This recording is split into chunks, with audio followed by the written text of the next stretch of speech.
তখনও স্কুলের গণ্ডি পার হইনি। বাবা রংপুর থেকে নোয়াখালীতে বদলি হয়েছেন। স্কুল জীবনের বন্ধুত্ব খুবই প্রগাঢ় হয়, বুকে কষ্ট নিয়ে এখানকার বন্ধুদের ছেড়ে যাচ্ছি। তার মধ্যে আবার স্টেশনে বাবার জন্য সবাই কান্নাকাটি করছির।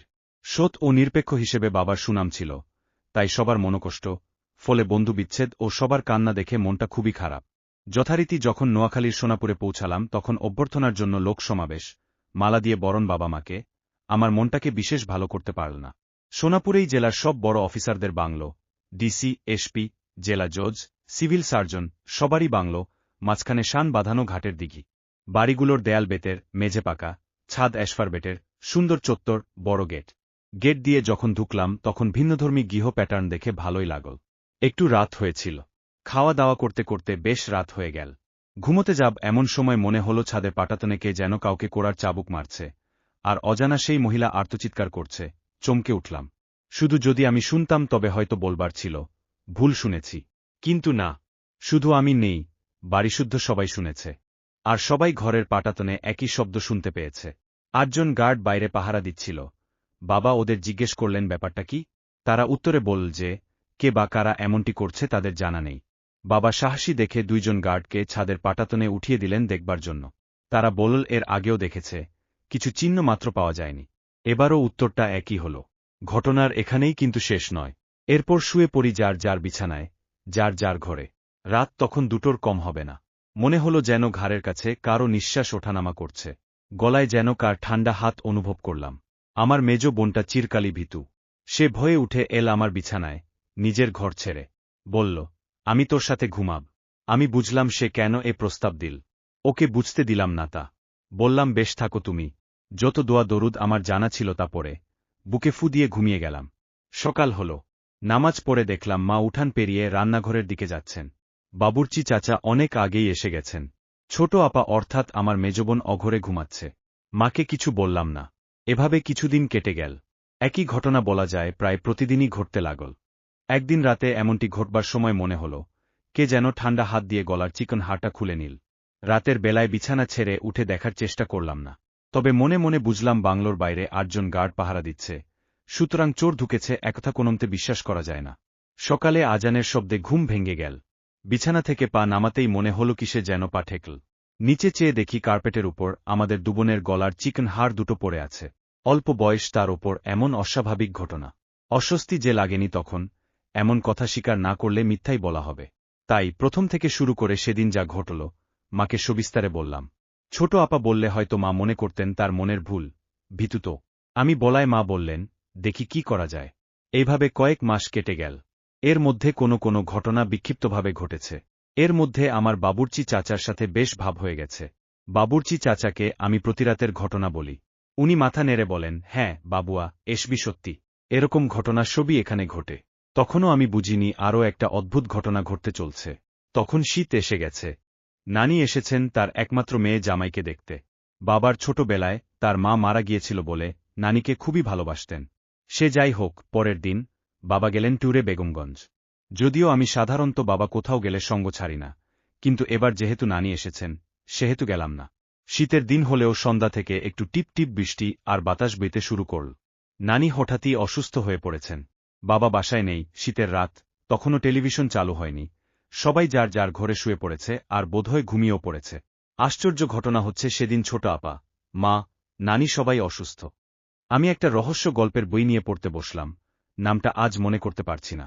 মা বলতেন যে গল্পের বই না পড়লে অনেক কিছুই জানা যায় না, ভাষাও শেখা যায় না। ফলে ছোট থেকেই গল্পের বই পড়ার অভ্যাসটা রপ্ত করে ফেলেছিলাম। সেই অভ্যাসটা আজও থেকে গেছে।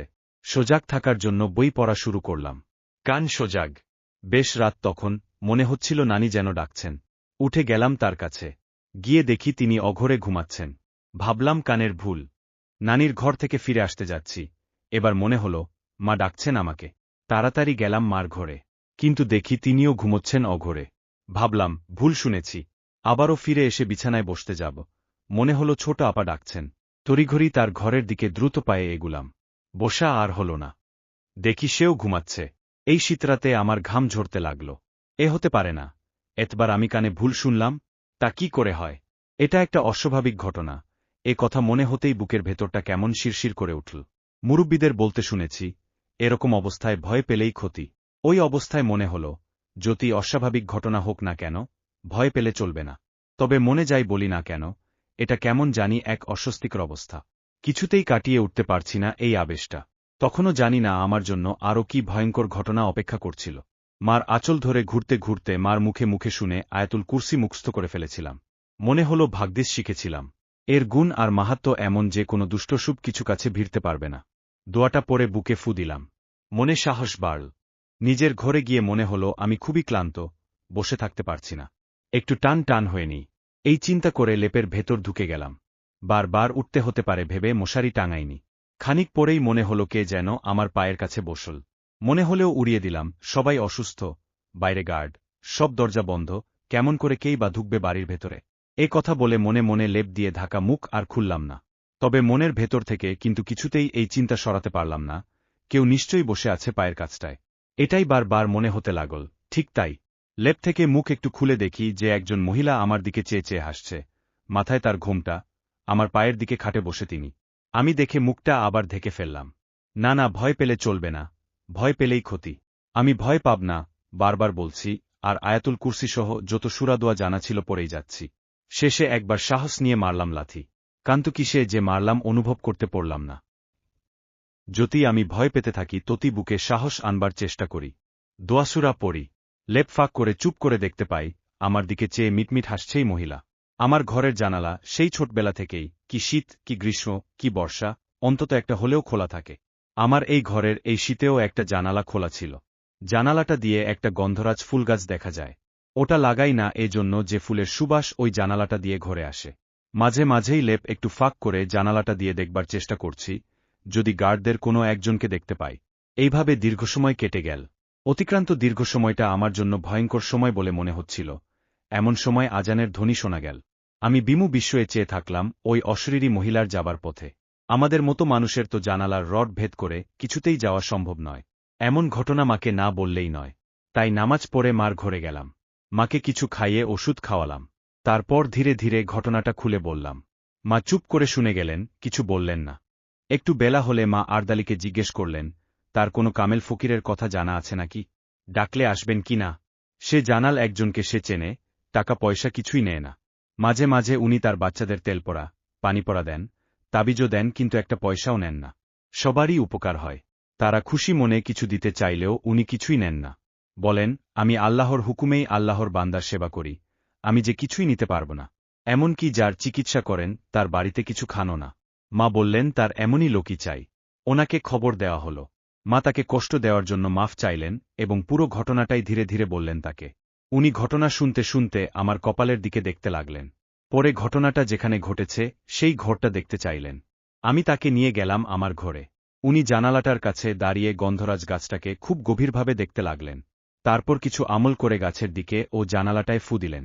ঘুরে আমাকে নির্দেশ দিলেন, এশার নামাজের সময় যেন আমি জানালাটা লাগিয়ে রাখি, আর ফজরের নামাজ পড়বার সময় যেন খুলে দেই। যদি কেউ জানালায় টোকাও দেয়, তাও যেন না খুলি। মার কাছে ফিরে গেলেন তিনি। বললেন, মেয়ে ভয় পেলে ক্ষতি হতো, আল্লাহর কালামের বরকত। ওইখানে ওই গাছের নিচে একটা মেয়েকে খুন করে পুঁতে রেখেছিল কোনো এক মানুষ, এখন সেই দেহ মাটির সাথে মিশে গেছে। এই বলে তিনি চলে গেলেন। আমরা সবাই হতভম্ব হয়ে বসে থাকলাম। বাবা বেগমগঞ্জ থেকে ফিরে এলেন। বাবাকে আমি সমস্ত ঘটনা খুলে বললাম। বাবা শুনে গেলেন মন দিয়ে, শুধু বললেন, উনি যা বলেছেন তা ঠিক ঠিক মতো মেনে চলো। তারপর প্রতিদিনই জানালায় টোকা শুনতাম, কিন্তু জানালা আর খুলিনি এসার পর। আর কিছু ঘটেওনি, তবে ছাদের পাটাতনে কোড়া মারবার শব্দ আর আর্তচিৎকার অব্যাহতি ছিল। কিন্তু শ্বাসপ্রশ্বাসের শব্দ আর গলায় ঠান্ডা হাতের স্পর্শের ঘটনা আর ঘটেনি। কিন্তু আমি ৩০ বছর আগে এমএ পাশ করে প্রায় ৩০ বছর অধ্যাপনা করার পরেও ঘটনার কথা ভুলতে পারিনি। কি ঘটল? কে ঘটাল? প্রকৃত সত্যটা কি? আজও মনে প্রশ্ন জাগে, কিন্তু মেলে না উত্তর।